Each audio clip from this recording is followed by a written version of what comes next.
Esta noche vamos a iniciar una nueva serie.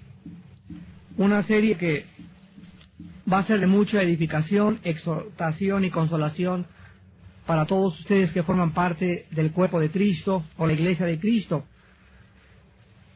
En esta serie vamos a comenzar a analizar las tentaciones, las crisis y las encrucijadas a las que Cristo se enfrentó durante su ministerio terrenal.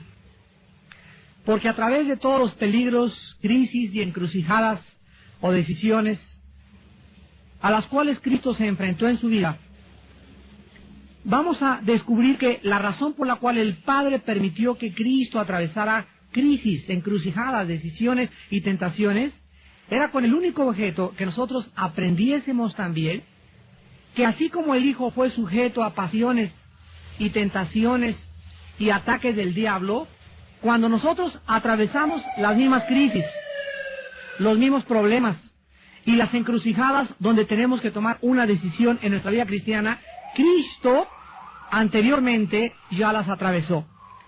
Esta serie se va a titular Cristo y nuestras crisis. Cristo y nuestras crisis.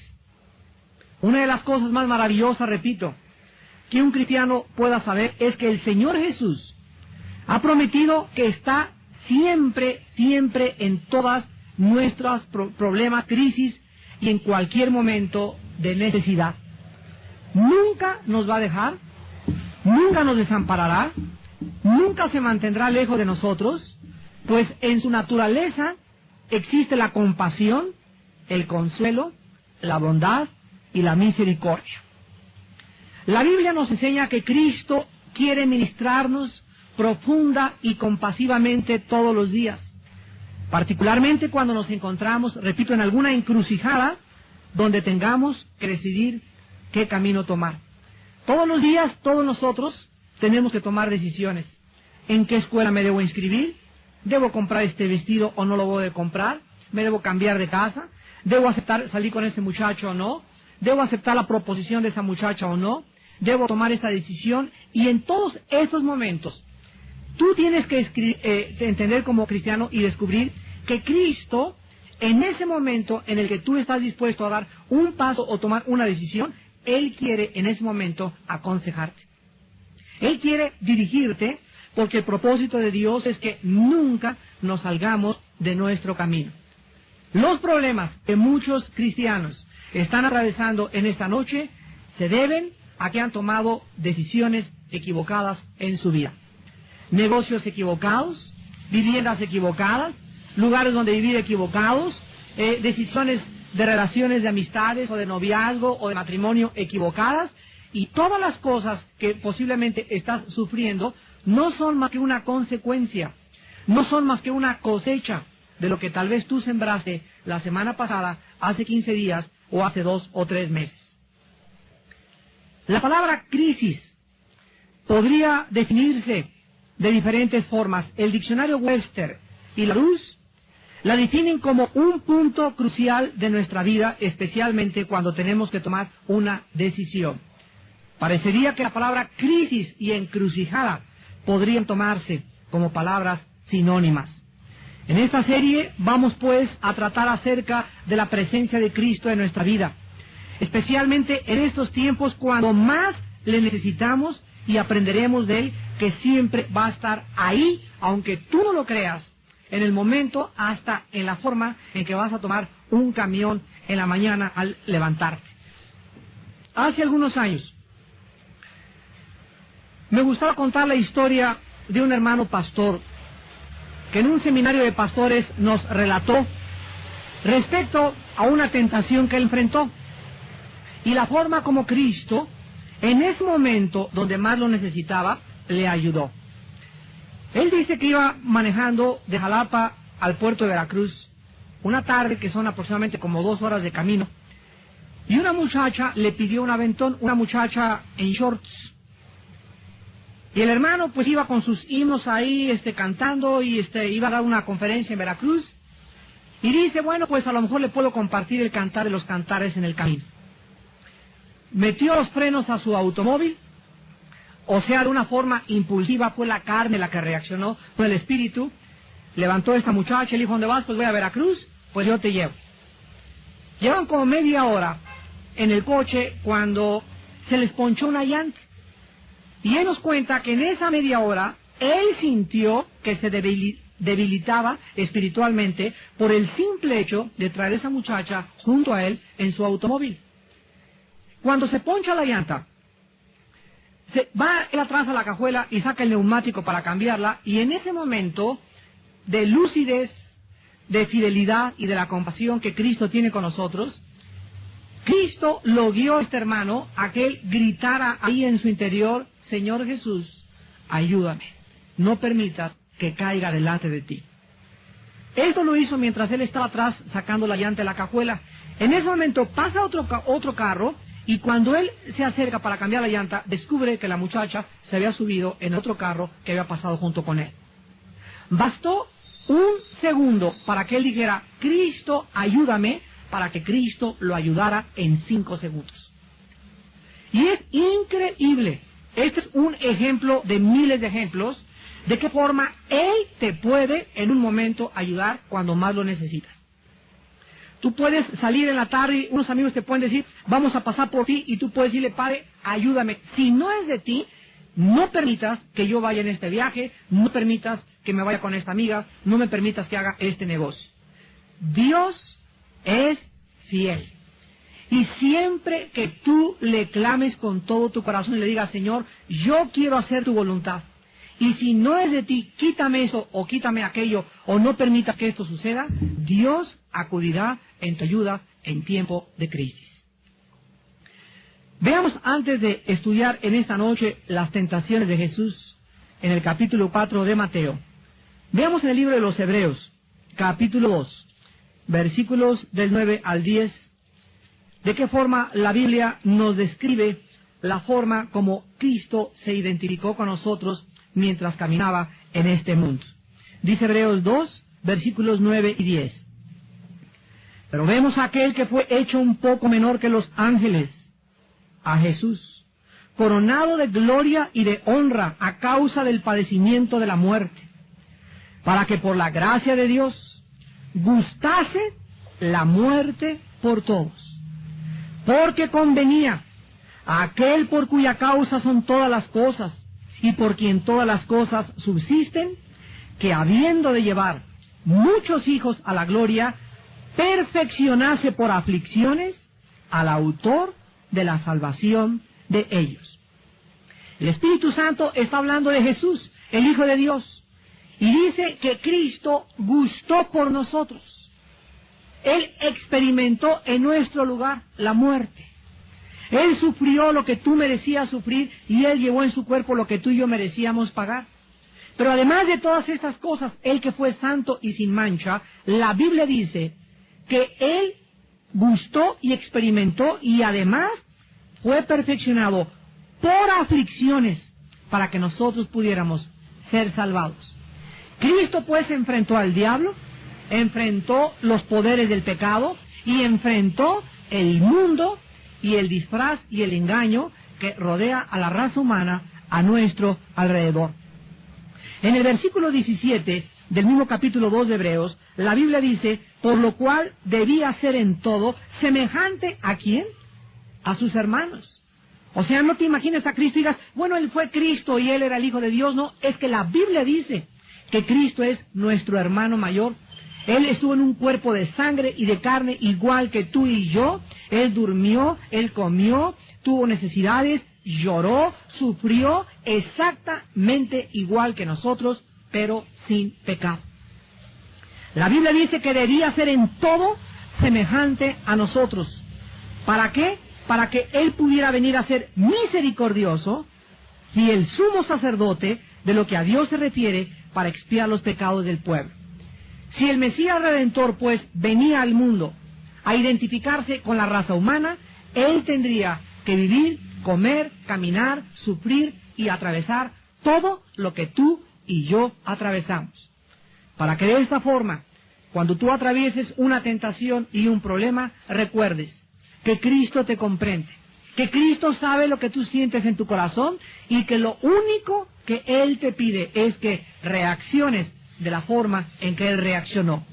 Todos los problemas, las crisis y las encrucijadas que Cristo enfrentó, siempre Él repetía: no mi voluntad, mas la voluntad del que me envió. Para que en el momento en que tú necesites la ayuda, el consejo de Dios, puedas escoger, igual que todos los que siguen a Cristo, lo que dice en Mateo capítulo 7, versículo 13 y 14. Y dice Cristo en Mateo 7, 13 y 14. Mateo 7, versículo 13 y 14. Entren por la puerta estrecha, porque ancha es la puerta y espacioso el camino que lleva a la perdición, y muchos son los que entran por ella. Porque estrecha es la puerta y angosto el camino que lleva a la vida, y pocos son los que la hallan. Jesús dijo que el camino a la perdición es ancho y espacioso, y que la mayor parte de la gente va por ese camino. La mayor parte de la gente escoge el camino fácil, las decisiones fáciles: prostituirse, hacer tranzas, ganar dinero rápido, matar, asesinar, vender su cuerpo, entrar a las drogas. Todo eso es fácil. Pero dice Cristo que la puerta que conduce a la vida eterna es angosta, porque es el camino, es la puerta del sacrificio propio, de la muerte del ego, de la muerte de nuestras pasiones, de la muerte de nuestros anhelos. Es la puerta que conduce a la salvación. Todos nosotros tenemos que decidir en la vida por qué camino caminar. Debemos decidir por qué puerta vamos a entrar. Y tú en esta noche, si no conoces a Jesucristo, necesitas decidir en tu corazón en qué camino quieres andar. En el camino ancho que conduce a la perdición, donde toda la gente va, o en el camino angosto, que fue el que Él escogió y nos ofreció como ejemplo para que siguiéramos sus pisadas. En esta noche vamos a iniciar este estudio de la crisis de Cristo y nuestras crisis en Mateo capítulo 4, porque fue la primera crisis que el Señor Jesús enfrentó al iniciar su ministerio público terrenal. Cristo, a los 30 años de edad, dejó el cepillo, el martillo, los clavos, las herramientas del carpintero, dejó su familia y se dirigió hacia el río Jordán, donde su primo, hermano, Juan, que le llamaban el Bautista, había iniciado como precursor de su venida a este mundo el allanamiento que el profeta Isaías había profetizado como enderezar el camino del Señor. El Señor Jesús tendría que caminar en un mundo donde ya antes su primo hermano Juan había, a través de la predicación del arrepentimiento de los pecados y de la fe en el Mesías, allanaba el camino y le preparaba el camino para que cuando él hiciera su aparición en el escenario público, pudiera la semilla que él venía a sembrar caer en corazones preparados anteriormente por su primo hermano Juan el Bautista. Cristo enfrenta, antes de iniciar el testimonio público y su ministerio, antes de predicar, sanar y liberar y sacar demonios, se enfrenta en el río Jordán, enfrente de toda la gente que estaban viniendo a ser bautizados para arrepentimiento de pecados. Y cuando su primo hermano Juan, que no lo conocía, se acerca a él, y en ese momento el Espíritu Santo le da a Juan el Bautista, por medio de la palabra, el conocimiento de que ese era el Cordero, que ese era el Mesías, Juan se niega a bautizar a su primo hermano. Y dice: pero ¿cómo vienes tú a que yo te bautice? El Señor Jesucristo le contesta y le dice a Juan: deja así, porque conviene que se cumpla toda justicia de Dios. En otras palabras, Jesucristo entraba a las aguas del bautismo no para arrepentirse de sus pecados por no haber pecado en él, sino simplemente para identificarse con el pecado del mundo. Si él venía como nuestro sustituto, y como dice Hebreos, tenía que ser en todo semejante a nosotros, él tenía que cumplir los ritos del Antiguo Testamento, de la ley judía, porque Cristo nació y vivió bajo la ley de Moisés. Así pues, en ese momento el cielo se abre, se oye una voz que dice: este es mi Hijo, en quien tengo toda mi complacencia. A él oír, este es mi hijo amado. Y de ahí en adelante, lo primero que Jesucristo hace es: Señor, aquí estoy yo, ¿a dónde me quieres llevar? Y así llegamos a Mateo 4, donde este descubrimiento nos va a sorprender en esta noche, porque Mateo 4 no inicia diciéndonos: entonces Jesús se encaminó hacia el desierto, sino que aquí vemos que inmediatamente después de que fue bautizado por el Espíritu Santo, desde el momento en que el Espíritu Santo lo bautizó y en forma de paloma se posó sobre él, de ahí en adelante Jesús inicia su ministerio en el poder y en la dirección y en el control del Espíritu de Dios. Jesús fue llevado por el Espíritu. ¿Ya lo observaron? Es el Espíritu el que lo llevó al desierto. Es el Espíritu el que lo llevó a enfrentarse al diablo. El diablo no fue por él y se lo trajo al desierto. El Espíritu Santo lo llevó a ese ring, a ese campo de batalla donde se iba a librar el primer encuentro, el primer encontronazo entre el santo, el escogido de Dios, y aquel que es el príncipe de las tinieblas del universo, el rebelde cósmico de la creación de Dios. Ahí pues en el desierto se preparó una pelea a 3 rounds, sin límite de tiempo. Ahí se preparó y ahí no había referee. Ahí no había público más que lagartijas y escorpiones. Y además, el Señor Jesús estaba en una desventaja total físicamente, porque había acabado un ayuno de 40 días. Y durante esos 40 días, en ese momento, el diablo, sabiendo que Jesús se encontraba al borde de sus fuerzas físicas, y como el diablo sabe que hay una relación tremenda entre la debilidad física y la debilidad espiritual, ¿sabían ustedes eso? Una de las situaciones donde el diablo te va a atacar más es cuando más débil físicamente te sientes. Por eso es tan importante comer bien. Por eso es tan importante hacer ejercicio. Por eso es tan importante cuidarnos, porque el diablo ataca donde hay puertas abiertas. Y Dios nos hace responsables a nosotros de que podamos vivir con salud, siempre y cuando la soberanía de Dios no permita otra cosa, pero en cuanto esté de nuestra parte, debemos hacer lo imposible para mantenernos sanos físicamente, para no abrirle puertas a Satanás. Si tú en esta noche va a ser frío ratito y no traes un suétercito, algo con que taparte, y te viene una neumonía o un enfriamiento, no te lo envió Dios, ni tampoco te lo envió Satanás. Tú rompiste deliberada e irresponsablemente una ley natural que dice que debes de cuidarte de los enfriamientos, que debes de comer las cosas adecuadas, etcétera, etcétera, para que no recojas una cosecha de enfermedad. Luego llega la hermana y dice: sácame el espíritu de neumonía, o sácame el espíritu de pulmonía. Y la hermana no tiene ningún espíritu de pulmonía ni neumonía. Lo que único va a pasar es que la neumonía y la pulmonía que te sobrevino es por haber roto una ley natural, y después de que tú abriste la puerta, los espíritus de tinieblas se van a aprovechar de esto, y si tú no sigues cuidándote, van a comenzar a afligirte más hasta que pueda convertirse en algo crónico. Cristo pues se encuentra débil físicamente, 40 días sin comer, ni tampoco sin beber ninguna gota de agua. Y se le acerca el diablo, el tentador, en el griego la palabra peirasmos, Satanás, la serpiente antigua, astuta, inteligente, sabio, el dragón, con cual se le designa en Isaías 27:1 y en el capítulo 12 del libro de Apocalipsis. Ahí sabía perfectamente bien Cristo con quién se iba a enfrentar, y en primer lugar dice la Biblia en el versículo 2, después de haber ayunado 40 días y 40 noches, tuvo hambre.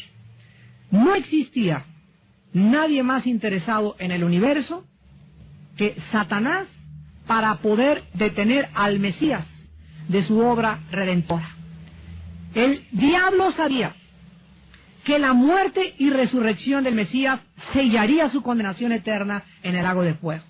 El diablo sabía que todo lo que él pudiera hacer para detener al Mesías, obstaculizarlo, bloquearlo, impedir lo que realizara su obra, tendría que hacerlo en un término de 3 años y medio. ¿Qué cosa haría el Mesías en ese enfrentamiento con el diablo? Cedería a las tentaciones del tentador? ¿Aceptaría las ofertas múltiples que el diablo le hizo? ¿Evitaría Cristo el camino angosto que el Padre había trazado para él? ¿Escogería Cristo el camino ancho igual que muchos seres humanos o escogería el camino de la cruz? ¿Trataría Cristo de encontrar en esta tentación un camino más fácil? Las mismas interrogantes que Cristo enfrentó, las enfrentamos tú y yo todos los días. ¿De qué forma vas a enfrentar la tentación que te ha llegado? ¿Vas a aceptar las ofertas del mundo? Gózate, diviértete, come, haz dinero, que mañana vas a morir. ¿Vas a evitar en las decisiones que estás tomando el camino ancho y vas a escoger mejor sufrir con Cristo? ¿Estás escogiendo el camino de la cruz o prefieres el camino de tus amigos? ¿El de la vida fácil, el del dinero fácil, el del camino ancho que conduce a la perdición? ¿Estás tratando cuando las tentaciones vienen a tu vida de encontrar algo más fácil para tu vida? Vamos a observar que el diablo no atacó a Cristo, repito, después del bautismo, sino en el momento en que se encontraba más débil físicamente por causa de su ayuno. El apóstol Pedro dice en 1 Pedro 5:8, porque vuestro adversario el diablo anda como león rugiente, buscando día y noche a quien devorar. El diablo es insaciable en su obra perversa. El diablo es insaciable en el odio y en el aborrecimiento que tiene contra ti y contra mí. El diablo odia con todo su alma y con todo su corazón a Dios. El diablo odia la Biblia. El diablo odia a los cristianos. Y todos los días la Biblia dice que como un león anda buscando su presa, él está buscando a quien acechar.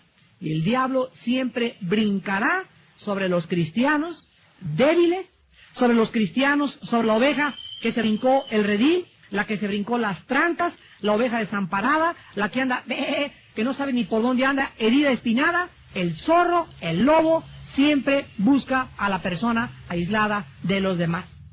A la persona que está débil físicamente, el diablo va a buscar, si es por culpa tuya, te va a atacar por ahí y te va a dar duro.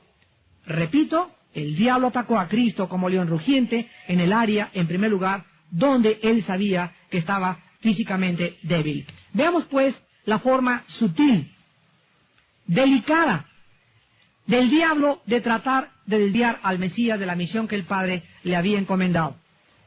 Y antes de ver la primera, segunda y tercera tentación, recordemos las peleas de box.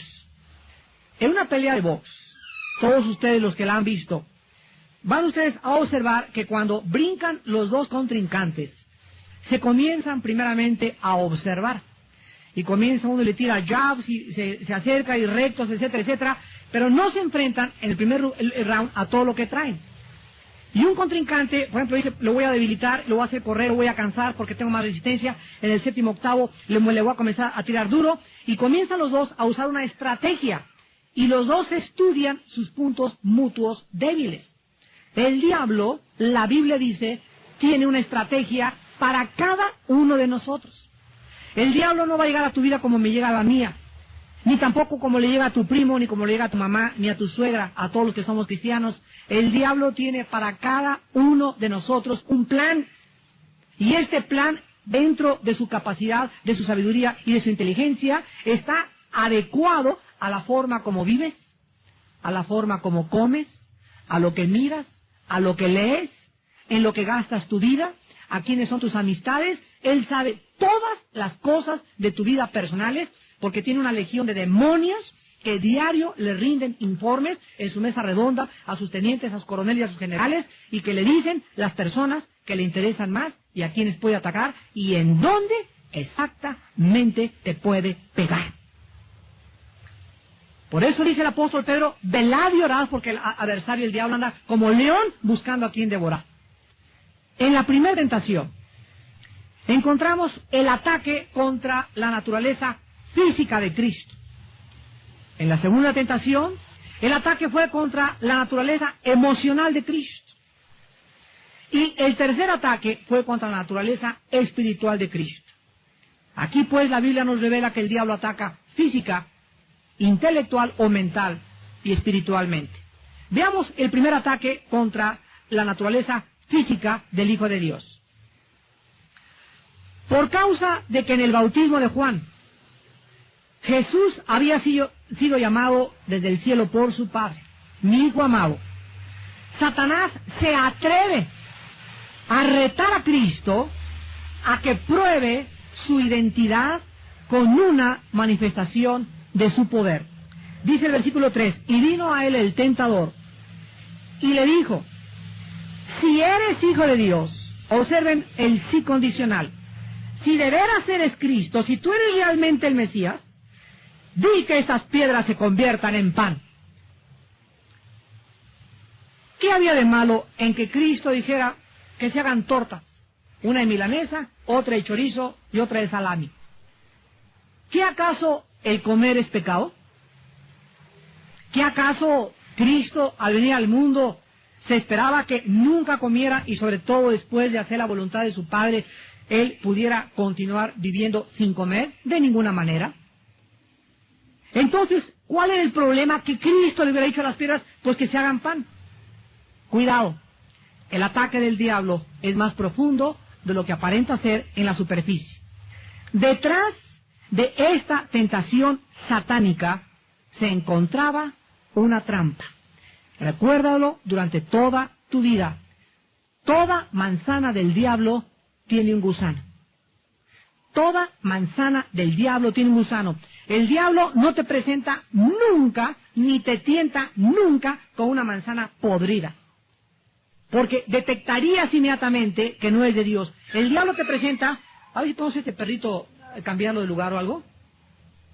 El diablo te presenta una manzana limpia, encerada, bonita, lavada, y tú le buscas por todos lados y la ves por todos lados, aparentemente está sana la manzana. Pero si es del diablo, tiene escondido un gusano. El apóstol Pablo dice en 2 Corintios 11 que el diablo se disfraza. Nunca se presenta como lo que él es, como ángel de luz. Así pues, se presenta a Cristo y le dice, si eres hijo de Dios, di a esas piedras que se conviertan en pan. ¿Cuál era la trampa que se encontraba detrás de la tentación? El diablo quería que Cristo usara sus poderes para satisfacer su hambre física. ¿Cuál es el problema en que Cristo en ese momento convirtiera las piedras? En lugar de que el Padre satisfaciera sus necesidades físicas, ¿podría Cristo convertir estas piedras sin consultar al Padre? ¿Cuál es el problema? El diablo quería que Jesús se saliera de la voluntad de su Padre. Escucha esto, no hay nada de malo en comer, pero en este momento no era la voluntad del Padre que Cristo comiera hasta que se acabara la tentación. No hay nada de malo en las fiestas. Malos son las fiestas del mundo. Hay fiestas cristianas. No hay nada de malo en divertirse. Malo es divertirte pervirtiendo lo que es la diversión. No hay nada de malo en comer siempre y cuando comas de una forma moderada, educada y pongas cuchillo en tu garganta. No hay nada de malo en beber siempre y cuando no abuses de las cosas que Dios te da. No hay nada de malo en dormir siempre y cuando no duermas más de 8 horas diarias. No hay nada malo en el sexo. El sexo lo creó Dios, siempre y cuando no uses el sexo fuera del matrimonio. El sexo fue usado y diseñado por Dios para ser usado dentro de la dimensión del matrimonio y nunca fuera del matrimonio.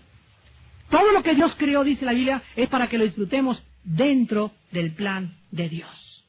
Y el diablo llega y te dice, ¿qué tiene de malo que te vayas con tu novio? ¿Qué tiene de malo que compres esto? ¿Qué tiene de malo que te eches esta botella de licor? ¿Qué tiene de malo que te vayas con esa mujer? Una canita al aire. ¿Qué tiene de malo? Todos roban. ¿Qué tiene de malo que trances? ¿Qué tiene de malo que engañes? ¿Qué tiene de malo que vendas tu carro con problemas mecánicos? Sí, que se lo des a conocer a la persona que te lo va a comprar. El diablo siempre sutilmente nos dice, no tiene nada de malo, pero recuerda que Dios está esperando para que en ese momento tú le preguntes, Señor, ¿lo puedo hacer? ¿Es tu voluntad que yo haga esto?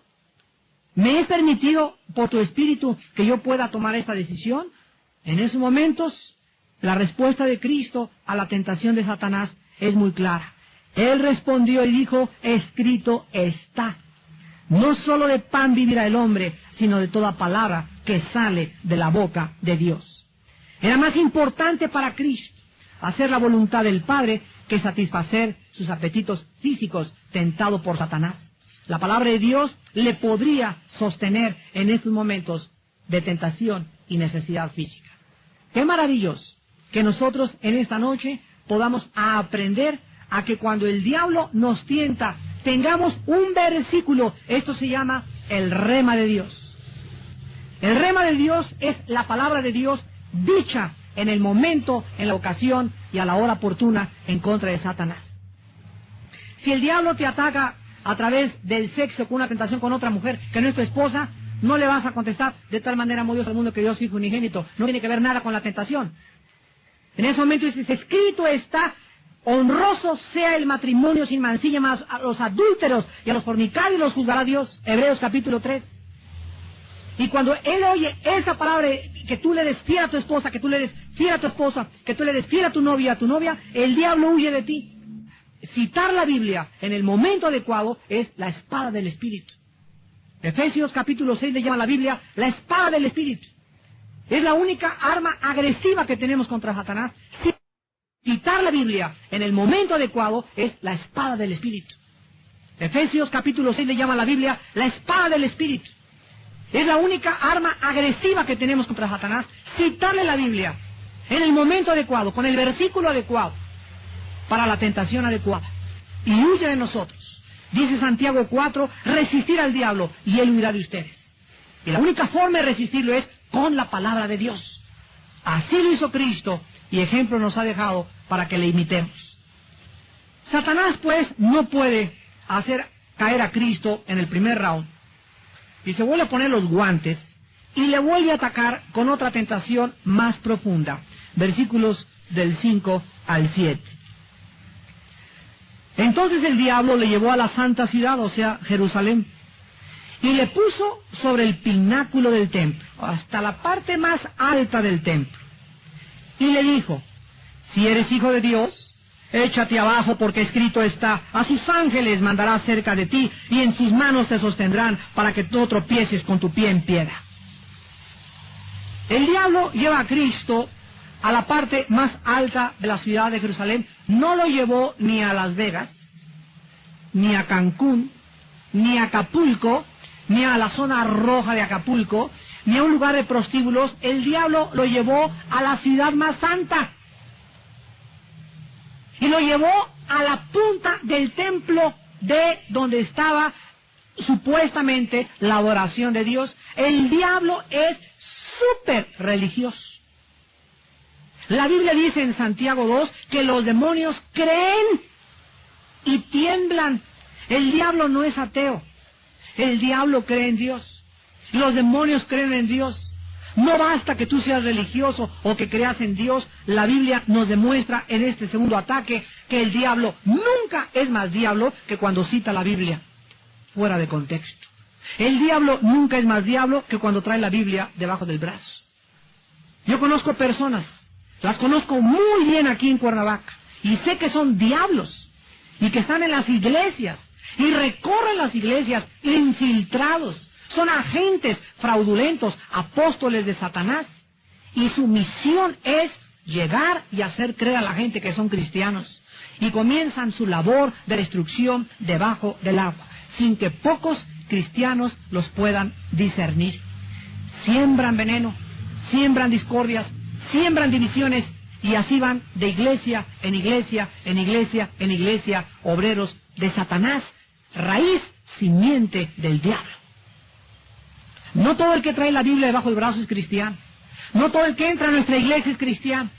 Aquí encontramos al diablo citando el Salmo 91, del 11 al 12, y diciéndole a Cristo: aviéntate. ¿Por qué? Porque está escrito en la Biblia que si tú te avientas, tu Padre va a enviar los ángeles y te van a sostener para que no te estrelles en contra de la pared. En esta tentación, tal vez el diablo quería hacer creerle a Cristo que los judíos le podían aceptar como el Mesías. Si lo vieran descender, imagínense a Cristo descendiendo del cielo, directo en el templo, los judíos pensarían: no, realmente Él es el Mesías, viene del cielo. Además, estaba escrito en la Biblia. ¿Qué había de malo en que Cristo aceptara esta segunda tentación? Si lo hubiera hecho, escúchenme, hubiera sido presunción, porque no era la forma en la que el Padre había escogido que Él se presentara a la nación de Israel. Él tenía que venir humilde, manso, como un niño. Su aparición a Israel no puede ser en un caballo blanco, ni una forma espectacular, cayendo del templo para que todos, ese es el Mesías. Todo lo contrario, Cristo ocultó su identidad durante los primeros años de su ministerio, deliberada y a propósito. Porque Él no quería, por eso a los demonios, Él les dijo, cállense y no digan nada. Cuando los demonios comenzaron a revelar su identidad, por ejemplo en Lucas capítulo 4, que dicen los demonios, yo sé quién eres, el santo, el Hijo de Dios, Cristo les dijo, cállense y salgan de él, porque no era la voluntad del Padre que el Hijo se revelara abiertamente a Israel, sino que el pueblo, a través de la Biblia, discerniera que Él era el Cordero que quita el pecado del mundo. Si Cristo hubiera hecho lo que el diablo le proponía, hubiera sido presunción, hubiera sido jugar con el poder de Dios para agradar al diablo y a la gente. Hay mucha gente que muchas veces nos ha dicho a nosotros, a ver si Dios es Dios, a ver sana ahorita a mi hijo. Si Dios es Dios, que sane, que le quite la ceguera a mi hija. Si Dios es Dios, que salve a mi abuelita que está muriéndose de cáncer. Nosotros no somos mercenarios del Evangelio. El poder de Dios no es para ser usado como un juego. Dios es soberano al sanar, al liberar. Nosotros debemos de sentir que somos guiados por el Espíritu Santo y no para probarle a la gente que realmente Dios tiene poder. La Biblia nos muestra que Cristo sabía que el diablo había citado la Biblia, pero sabe una cosa, que el diablo siempre cita la Biblia de una forma incompleta. Versículo 7. Jesús le dijo, escrito está también, o sea, ¿te faltó? El diablo cita la Biblia de una forma incompleta. Tú te encuentras a un testigo de Jehová, a un mormón, a una persona religiosa, traen la Biblia, saben versículos de la Biblia, te citan la Biblia, pero siempre que la usan incompleta. Nunca te dicen exactamente lo que sigue después. Dice un predicador que un texto fuera de contexto, es solo un pretexto.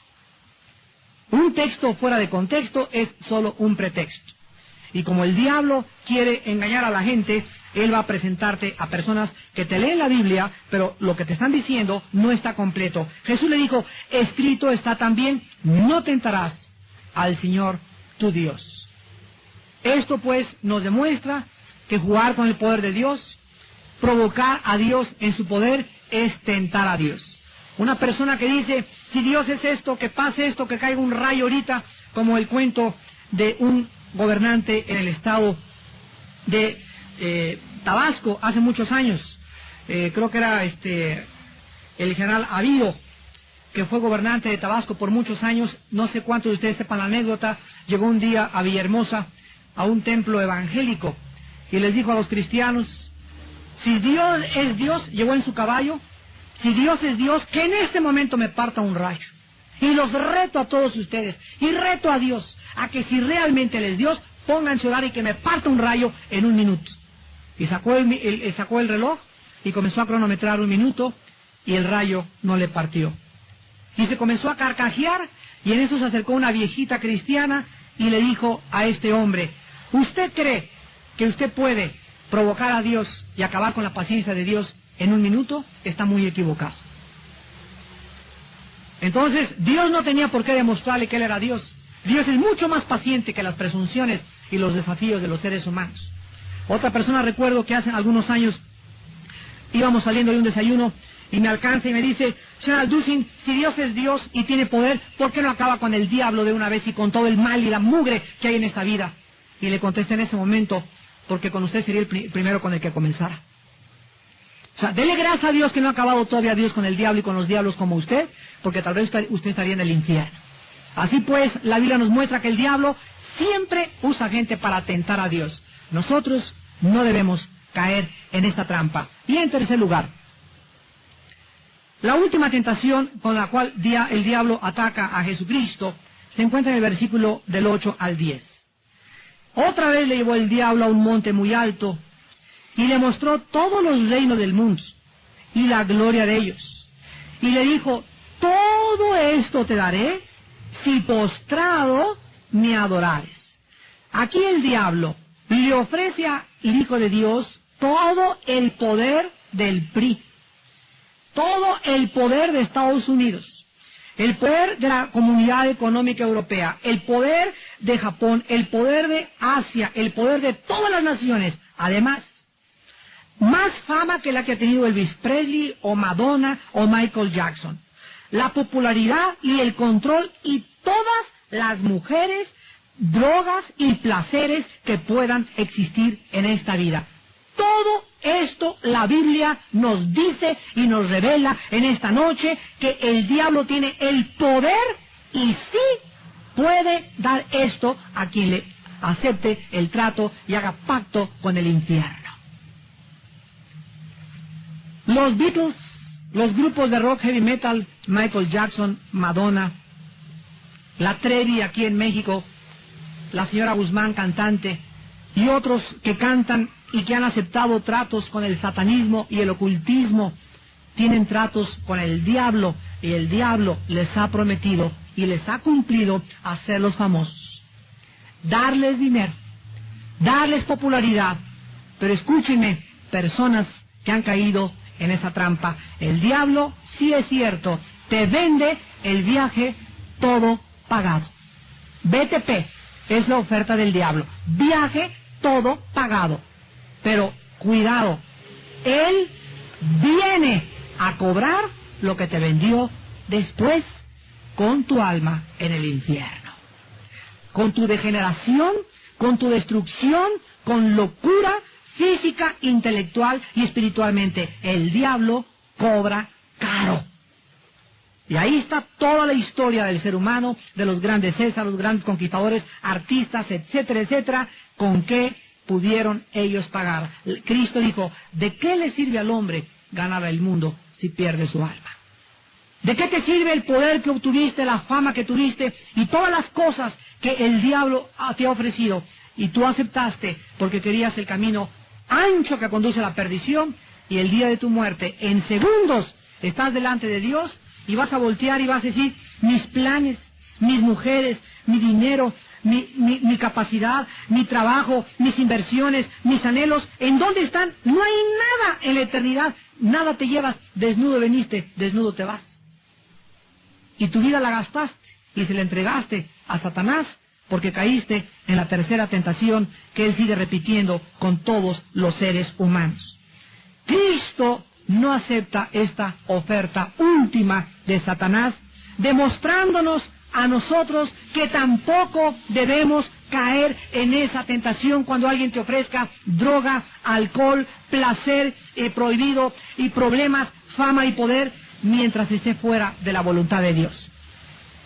Cristo sabía que este mundo está bajo condenación, está bajo juicio, bajo el pecado.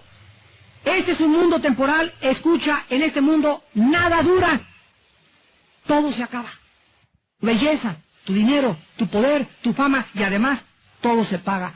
Todo se paga en esta vida y en la que sigue por toda la eternidad. Además es un mundo falso, disfrazado para hacer caer en la trampa a los ambiciosos, a los avariciosos, a los codiciosos, a los sedientos de poder, a los sedientos de dinero y a los sedientos de placer. La Biblia dice en Apocalipsis 12:9 que Satanás engaña al mundo entero. Y todo el mundo va por la puerta ancha, por el camino ancho que conduce a la perdición.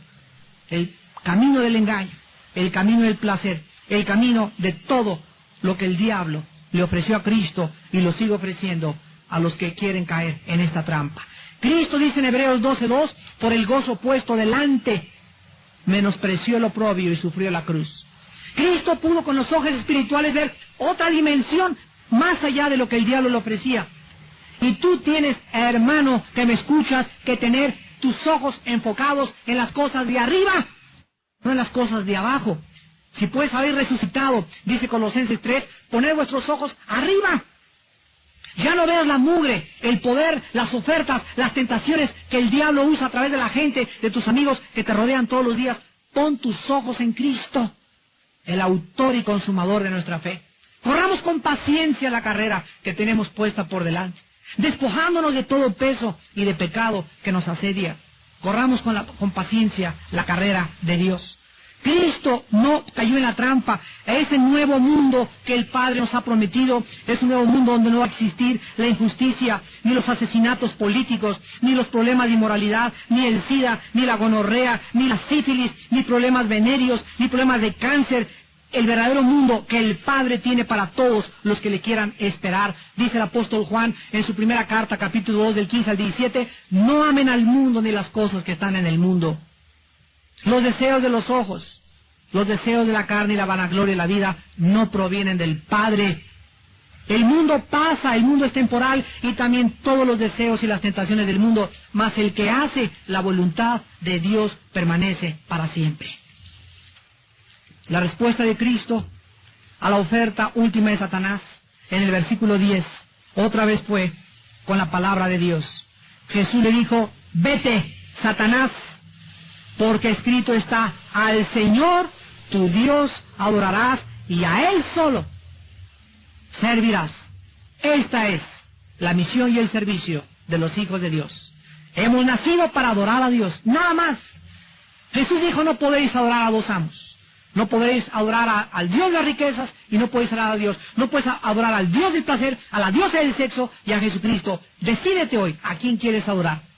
A tu Dios adorarás y a Él solo servirás. ¿A quién estás sirviendo?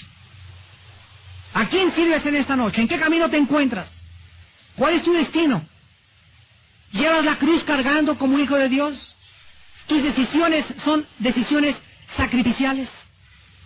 Las decisiones, las encrucijadas que tú tomas en tu vida, las haces guiadas por el Espíritu Santo. ¿Eres guiado por el Espíritu Santo todos los días? Cuando la tentación venga a nuestras vidas, finalmente podemos tomar 3 pasos para poder vencerlas. Cristo fue asaltado, el diablo, dice en Lucas 4:13, le dejó por un tiempo nada más. No significa que las tentaciones de Cristo se habían acabado, significa que el diablo le dejó por un rato. Hermanos, el diablo es insistente. Si tú le resistes 2 o 3 días, lo vas a echar fuera de tu vida, de tu casa, pero va a regresar. Regresa en la mejor oportunidad. Acuérdense ustedes de la tentación de José en el libro del Génesis, en el Antiguo Testamento. José era un muchacho, era un varón de Dios. Y ahí una mujer, la esposa del oficial de la guardia de Egipto, esposa de Potifar, cuando se fue su esposo, fueron todos, la mujer le comenzó a decir, ven para acá, Pepito. Se lo quería comer a Pepito, esta mujer que le decían la leona de la varona. Hambrienta de sexo y hambrienta de los jóvenes. Seductora, Jezabel, destructora y corrupta totalmente. José le dijo, no. Ella no se dio por vencida. Pues bien, no, y la Biblia dice, en el capítulo 37 al 40 de Génesis, que ella siguió insistiendo y presionándolo. Así como Sansón cayó bajo la presión constante de Dalila, que le presionaba y le presionaba y le presionaba, así el diablo nos va a atacar. ¿Cómo podemos nosotros resistir cuando es tan insistente la tentación? Cuando esa mujer te está resbale y resbale y resbale, cuando ese hombre te está asedia, resístelo y toma estos pasos en primer lugar. Número 1, no te asustes ni te alarmes cuando llegue la tentación a tu vida. Espera la tentación tarde o temprano. En otras palabras, aún al más santo de los santos, es más, a los que más son santos, a los que más cerca caminan con el Señor, son a los que más tienta el diablo con tentaciones. Las tentaciones forman parte del mundo que nos rodea y no podemos huir ni encerrarnos en un convento para poder evitarlas. En Juan 17, del 15 al 16, Cristo le ora al Padre y le dice, Señor, no te pido que los saques del mundo, sino que los guardes del mal. No podemos irnos a un convento ni a un monasterio. Aquí en el mundo tenemos el poder de Dios para enfrentarnos a las tentaciones. En segundo lugar, que no te cieguen, aprende a discernirlas. Cuando Satanás está directamente detrás de alguna tentación que llegue a tu vida, tú tienes en ese momento, y más te vale que lo tengas, que tener el discernimiento espiritual suficiente para saber con qué o con quién te estás enfrentando. Si tú eres como el buey que va al degolladero de Proverbios capítulo 7, Y como el simple que pasa y se deja llevar por cualquier tentación y haces cualquier negocio y te vas con cualquier mujer y con cualquier hombre platicas, vas a caer en la tentación. Debemos mantenernos alertas, con los ojos abiertos. Considera las consecuencias de cada acto, de cada decisión que tomas en la vida, antes que lamentes y sufras y llores 20 años de congoja y de cosecha por 45 minutos de placer. Una tentación puede acabar con toda tu familia para siempre. Puede acabar con tu negocio, con tu ministerio, puede acabar con tu futuro, puede acabar con todo lo que Dios te ha dado. Porque la Biblia dice, la maldición no viene sin causa. Y en tercer lugar, nunca juegues con el fuego. No juegues con las tentaciones. Existe un nombre para las personas que juegan con la tentación: víctimas. Estas víctimas son personas que creyeron que podían seguir saliendo con la secretaria, podían seguir saliendo con ese muchacho, podían seguir jugando con fuego, y te equivocas. Estabas tentando a Dios. Dios te dijo desde hace mucho tiempo, deja a esa persona, no salgas con ella. Si tú insistes, te estás jugando. Dice Proverbios 6, 27 al 35. ¿Tomará el hombre fuego en su seno sin que sus vestidos ardan? O sea, tú puedes estar jugando con carbones y juegue sin que alguno te alcance la ropa y te queme. No. ¿Andará el hombre sobre brasas sin que sus pies se quemen? Así es el que se llega a la mujer de su prójimo. No quedará impune ninguno que la tocare. No tienen en poco al ladrón si hurta, para saciar su apetito cuando tiene hambre. Pero si es sorprendido, pagará 7 veces. Entregará todo el haber de su casa. Mas el que comete adulterio es falto de entendimiento. Corrompe su alma el que talaz. Heridas y vergüenza hallará, y su afrenta nunca será borrada. Aquí se usa la tentación en el aspecto sexual. Así pues, si tú estás comprando revistas pornográficas y viendo videos y coqueteando con otro hombre y coqueteando con otra mujer, ¿no vas a caer? ¡Vas a caer! Tarde o temprano. Porque la Biblia dice, no puedes jugar ni tentar a Dios. La Biblia dice en 1 Corintios 10:3, ninguna tentación les sobrevendrá que no sea humana, sino que fiel es Dios, que cuando la tentación venga a nuestra vida, Dios proveerá la salida para que tú puedas resistir y escaparte, como este hermano que allí en la carretera de Veracruz escapó porque dijo, Jesús, ayúdame, en su desesperación. Y como Cristo, que en el momento en que el diablo le ataca, Cristo estaba lleno de la palabra de Dios, citó la palabra de Dios y la tentación huyó. ¿Memorizas tú la Biblia a diario? ¿Tienes la palabra aquí en tu corazón y en tu mente para que cuando venga una situación sepas qué versículo citar en ese momento? Si tú no vives en la palabra, si tú no memorizas la palabra, si tú no la estudias, si tú no la lees, si tú no estás en contacto con la Biblia, no esperes enfrentar las tentaciones, porque solo en el poder de Dios, en el poder del Espíritu Santo, tendremos victoria. Despidámonos en oración. Señor, te damos gracias en esta noche, porque no somos nada, ni nadie. Gracias, Señor, porque no somos fuertes, ni sabios, ni poderosos. Somos hombres y mujeres débiles, muy débiles. Por eso te necesitamos profundamente en nuestro corazón. Separados de ti, debemos de convencernos, nada podremos hacer. Tu palabra dice que nos fortalezcamos en tu poder y en el poder de tu fuerza. Vistámonos toda la armadura de Dios para que en el día malo podamos resistir estas tentaciones, que tu Hijo nos dejó el ejemplo de cómo enfrentarlas. Ni el diablo, ni el mundo, ni nuestra carne nos podrán vencer cuando somos llenos de la palabra de vida, cuando vivimos haciendo tu voluntad, las cosas que son agradables ante tus ojos, limpiándonos de toda contaminación de carne y de espíritu, perfeccionando la santidad en el temor de Dios.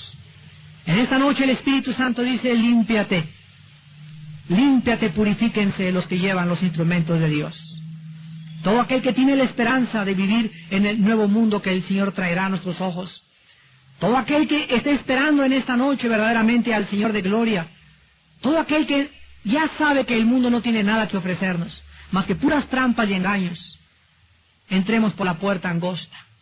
la puerta de la cruz, la puerta del sacrificio, la puerta de la vida resucitada en Jesucristo. Te damos gracias, Señor, porque tu palabra es poderosa y porque tú sigues exhortando a tu pueblo, consolándolos y mostrándoles que en cualquier crisis, en cualquier encrucijada y en cualquier tentación, Cristo está con nosotros para ayudarte, aconsejarte, dirigirte y fortalecerte. El Señor te dice en esta noche, pruébame. Pruébame en los momentos más insignificantes, porque quiero decirte que tú eres cosa preciosa a mis ojos. El Señor te ama, el Señor dio su vida por ti. El Señor te entregará todas las cosas si tú se las pides, cuanto más cuando hace las cosas que a Él le agradan. En esta noche, endereza tus pasos. En esta noche, abandona ese juego que llevas con el fuego. Ya no hables a esa persona. Apártate de ese negocio. Apártate de esos amigos. Porque si juegas con la tentación, estás tentando a Dios y el diablo te devorará. Señor, gracias en esta noche por tu instrucción, por tu paz y porque siempre estarás con nosotros en cualquier crisis de nuestra vida, por el amor eterno que en Jesucristo nos has dado, en quien oramos y te damos las gracias. Amén.